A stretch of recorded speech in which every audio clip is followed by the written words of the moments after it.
Alors, mon intervention va être axée sur deux aspects. Le premier aspect traitera de l'ensemble des questions que je voudrais poser à l'accusé.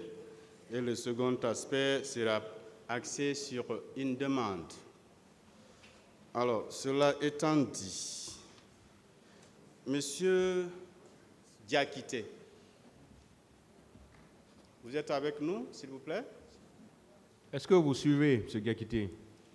Oui, maître. Merci.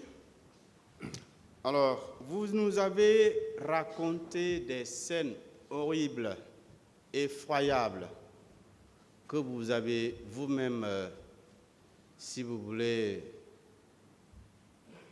pratiquées. Notamment, vous êtes allé dans un bureau où il y avait des généraux, vous avez cassé la porte, vous êtes rentré, vous avez pris des papiers, vous êtes allé aussi au PM3, vous avez libéré des gens qui étaient, si vous voulez, dans le cadre d'une procédure. Mais je ne vois aucun remords. Pourquoi cela, mon commandant? Pas de remords jusque-là. Pourquoi? Posez-moi la question par rapport au sujet. Répondez à cette question. Je vous ai dit à l'entendre vos droits. Vous répondez à la question. Je n'ai pas de réponse pour cette question. Merci. Le tribunal appréciera. Vous avez affirmé le 19 de ce mois, le jour de votre interrogatoire, que c'est mieux qu'on dise la vérité ici, pour que ceux qui doivent rentrer à la maison puissent rentrer et ceux qui doivent rester puissent rester. Je n'avais pas compris cette image de votre déclaration. Que vouliez-vous nous dire par là? C'est pour ça que nous sommes ici.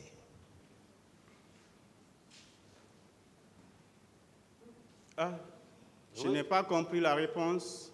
Vous dites que je disais la fois dernière que tout le monde n'a qu'à s'efforcer à ce que la vérité soit dite à la cour, afin que ceux qui ne sont pas coupables puissent rejoindre leur domicile et ceux qui sont coupables soient retenus. J'ai dit c'est la raison de notre présence ici, pour dire cette vérité. D'accord. Oui. Et le cas du colonel Blaise Goumou, qu'en savez-vous par rapport aux événements? J'ai déjà parlé Je n'avais pas compris. du colonel Blaise Oui. Goumou. J'ai parlé de lui. Ce que je savais par rapport à son rôle. Justement. Par rapport à Kaléa.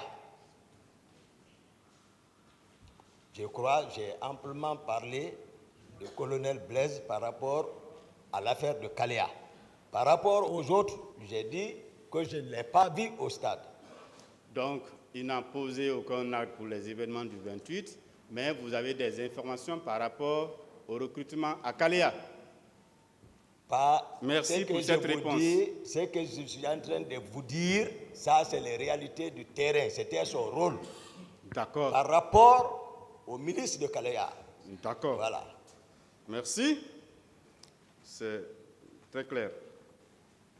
Alors, pour Kaléa, qu'est-ce que vous reprochez surtout à mon client, colonel Blaise Goumou, particulièrement? Je crois avoir répondu ça là ici. J'ai détaillé. Si j'avais compris, je n'allais pas poser la question, mon commandant. J'ai déjà répondu à cette question. Donc, pour Kaléa, vous avez répondu à la question. C'est ça? Oui. D'accord. Alors, est-ce que vous savez que après le recrutement, on avait reparti les nouvelles recrues dans différents camps? C'est vous qui le dites, sinon le camp, c'est devant tout le monde, le camp a été démantelé par le général Sekouba. Alors, d'après nos informations, je voudrais vérifier avec vous, après le recrutement, les nouvelles recrues ont été reparties entre Kaléa, où ceux qui doivent suivre les formations pour être les commandos sont partis. Au kilomètre 66, c'était les fantassins. Et à Kissidougou, c'était la section char. Est-ce que vous confirmez ces informations? Ici, lorsqu'il était question de détailler par rapport au recrutement, j'ai parlé de 2 centres de formation. Oui. J'ai dit il y a eu une sélection par rapport à Kalea et les autres sont restés à l'école de formation de la Marine nationale 66. Ce sont ceux-ci-là qui ont été délocalisés pour envoyer au centre d'instruction de Kissidougou et d'autres se sont retrouvés à Kankan. Ceux de Kissidougou n'ont pas eu la chance et ceux de Kalea n'ont pas eu de la chance parce qu'ils ont été démantelés par le général Sekouba Konaté. Ils sont dans la nature. D'accord. C'est ceux de Kankan qui ont eu la chance et qui ont été affectés dans d'autres unités comme les eaux et forêts et d'autres. Voilà. Vous voulez nous dire que ceux qui sont partis dans ces différents camps n'ont pas été recrutés au même moment que ceux de Kalea?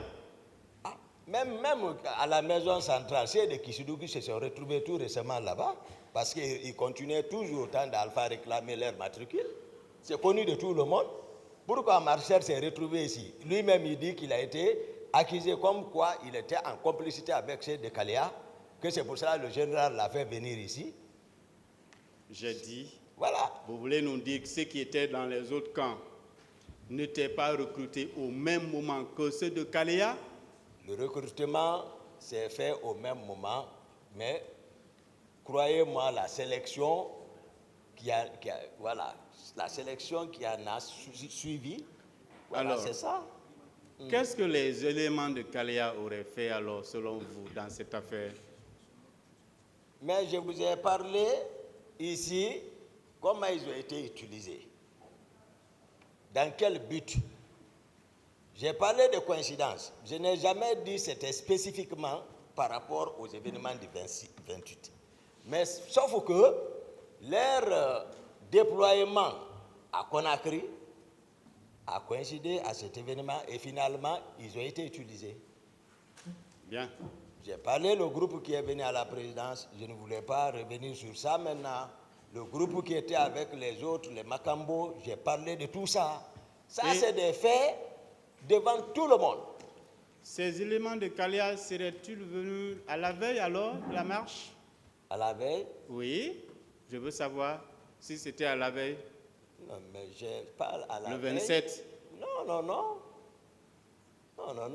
J'ai dit ici qu'ils ont été, depuis avant notre départ sur l'abbé, je ne me souviens pas, 25 ou combien, mais il y a un groupe qu'ils ont fait venir et faire habiter là-bas, et que je suis venu demander quels sont ceux-ci. Il me dit non, c'est le président qui les a envoyés. Et qui était le responsable de ce camp de Kalea? C'est le président. Il n'y avait pas un commandant du camp.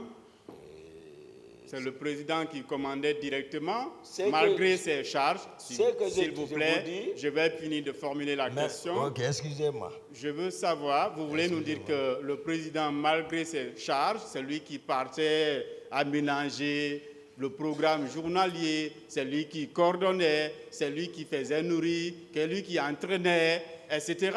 C'est ce que vous voulez nous dire? C'est de ça maintenant je vous parle. Si je parle le président, parce qu'il relève d'eux, j'ai détaillé Kalea. Ici, vous étiez ici. J'ai détaillé Kalea. J'ai dit ceux qui étaient là-bas. J'ai parlé de qui? Vous voulez toujours que je revienne sur les noms? Non, le président, je ne sais pas comment vous l'appelez dans votre jargon. Dans votre jargon, c'est un commandant du camp Kalea ou quoi? Un responsable, le premier qui est là, auquel on a confié le camp. Comment vous l'appelez? Je parle. Le confrère, monsieur le président, est en train de souffler quelques réponses. Non, je vois sa bouche se remuer. S'il vous plaît. Maître Lanciné, particulièrement. Les conseils, s'il vous plaît. Les conseils, c'est pas ici. Vous assistez votre client. Monsieur Diakité, qui était le commandant du camp de Kaléa? C'est ce qu'il veut savoir. C'est de ça que j'ai détaillé ça ici. Qui était le commandant? Celui qui était là-bas, permanemment, je l'ai dit, c'est bienvenu là-bas. Lui, Jean Pogomou et Blaise. C'est eux qui ont été chargés de ça. Communication, liaison directe avec le président de la République. D'autres questions, maître? S'il vous plaît, vous étiez instructeur à Kaléa, non? Vous étiez instructeur. En 2008, oui. Oui. Vous avez dit que on vous a nommé là-bas au temps du feu général Lansana Conté. Normalement, si vous devez quitter, il y a quelqu'un qui vous remplace. Et ce dernier, vous allez faire la passation des documents que vous possédez quand vous étiez instructeur. Je n'ai pas de réponse à donner à cette question. Voilà, c'est vraiment... La passation de Quelle passation de service doit se faire. J'ai expliqué que les recrues n'étaient plus là-bas. Les recrues dont vos collègues sont en train de faire allusion là, ça c'est les recrues du CNDD. Ils n'étaient plus là. Après vous parlez de quelle passation? Le PV de passation de service doit se faire à tout moment, quel que soit le poste que vous occupez. Parce que quand on vous fait quitter, il y a quelqu'un qui vient. Donc, il faut lui donner les documents que vous possédez. Donc, vous n'avez rien à dire à ce niveau. Si vous ne répondez pas, je n'ai plus de réponse à cette question. OK. Monsieur, mon colonel. Oui, maître. Moi, la question que je me pose, pourquoi vous êtes parti au stade de vous-même? Vous êtes parti au stade, c'est le colonel Kebro qui vous a appelé, et que vous avez quitté le stade. Est-ce que vous ne pensez pas que vous avez fui votre responsabilité? Je n'ai plus de réponse à cette question. Je l'ai largement répondu. S'il vous plaît, est-ce que dans votre serment militaire, est-ce que vous ne prêtez pas serment pour défendre la population et les biens de la population? Ou bien? Je n'ai pas de réponse à cette question. Vous n'avez pas de réponse. Donc, vous avez été au stade, Toumba est venu, vous avez quitté. Maintenant, le bilan, il y a eu des morts, il y a eu le viol, les gens ont été blessés, il y a eu le carnage. Vous pensez que, vous pensez que dans cette phase, votre responsabilité n'est pas engagée? Négatif. Négatif? Non. Alors que vous relevez d'un service, vous relevez de l'antidrogue, vous êtes parti au stade avec des pick-up, avec des éléments. On est en train, la population est abandonnée et vous quittez au lieu de les protéger. J'ai expliqué largement, maître. Socialement, militairement et professionnellement, j'ai tout expliqué. Je ne peux plus revenir sur ça. S'il vous plaît, je voulais vous poser une question par rapport à Kaléa. Lorsque le président Dadis a perdu le pouvoir et que le général Sekouba Konaté est venu, est-ce que Kaléa n'a pas été fermé? Je n'en sais rien. Vous n'en savez rien? C'est l'affaire des grands. Moi, je n'en sais rien. Je m'occupais à d'autres choses. Je ne sais pas qu'est-ce qu'il faut dire pour que vous puissiez me comprendre. Moi, je m'occupais d'autres choses.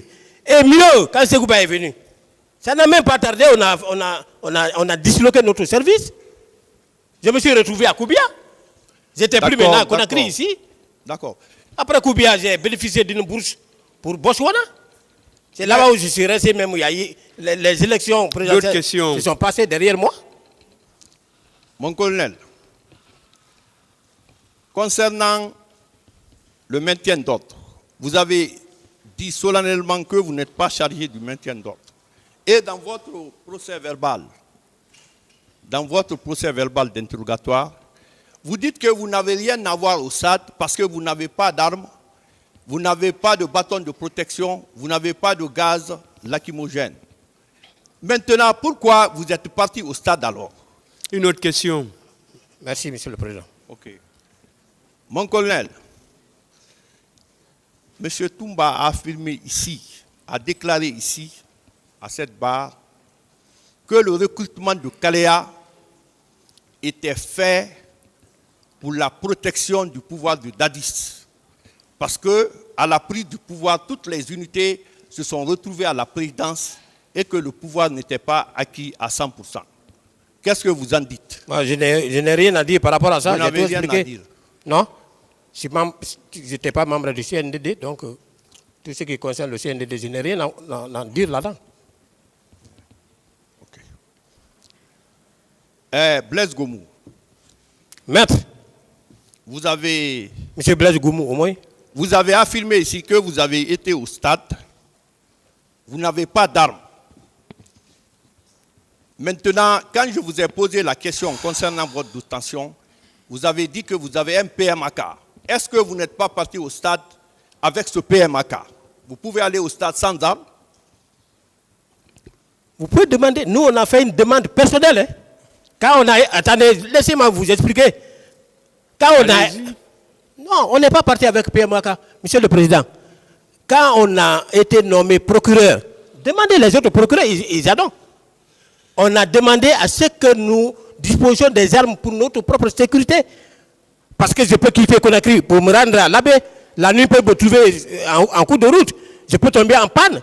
Mais mes moyens de défense, là, quand même. Oui, voilà. Mais...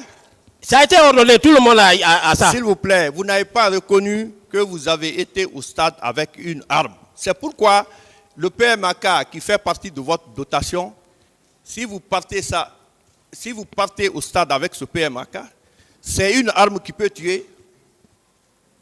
Ou bien? Je n'ai pas de réponse à cette question parce que je vous ai jamais dit que je suis allé avec un PMAK. Je vous remercie, Monsieur le Président. Quand quelqu'un parle, il faut écouter.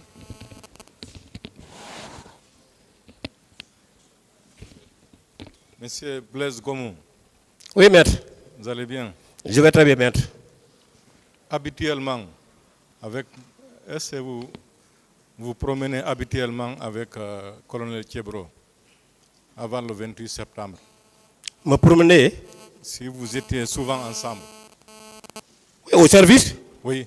Oui. Quand vous êtes en service, en mission?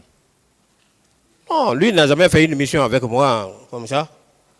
Non. En dehors du camp, est-ce que vous vous retrouviez souvent ensemble? Non. Vous ne vous Maître, après le camp, à la maison, on ne se promenait pas. Hein? Et moi-même, je ne me promène pas comme ça là. Vous pouvez demander. Moi, après le service, je vais auprès de mes enfants. Une autre question. Est-ce que vous êtes un proche du colonel Thiebro? Je n'ai pas de réponse à cette question. J'ai largement répondu à ça. Le 28 septembre 2009, lorsque le colonel Thiebro accompagnait les leaders à la clinique, pourquoi vous n'étiez pas avec lui? On n'avait pas les mêmes missions. Moi, j'ai décliné ma mission. J'ai tout expliqué ici. Je ne peux plus revenir sur ça. Est-ce que, entre autres, ce n'était pas parce que vous devriez coordonner les milices que vous êtes resté au stade? Je n'ai pas eu connaissance de milice. Je ne connais pas ce que vous appelez milice ici. Est-ce que vous n'aviez pas une mission parallèle à celle des services spéciaux au séjour? Non. À l'insu du colonel Thiebro? Non.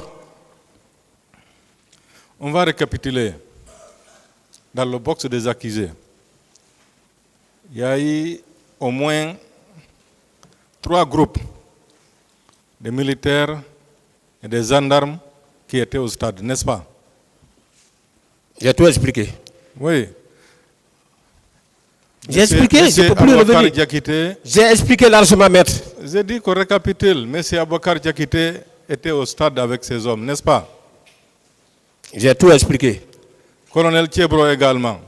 J'ai tout avec expliqué. ses hommes. J'ai tout expliqué. Curieusement, vous dites que vous n'étiez pas avec colonel Thiebro. Mais vous étiez, n'est-ce pas, avec vos hommes, vous aussi? J'ai expliqué tout.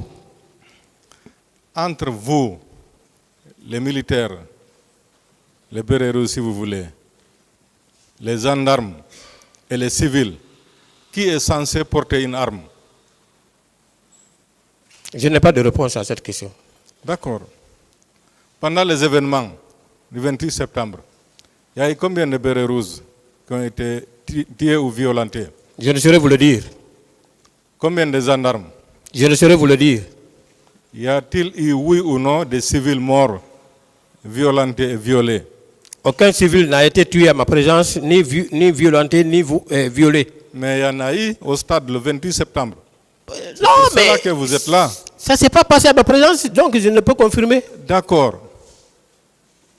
s'il y en a eu, est-ce que ce n'est pas les groupes, entre autres les 3 groupes qui étaient au stade, qui ont fait ça?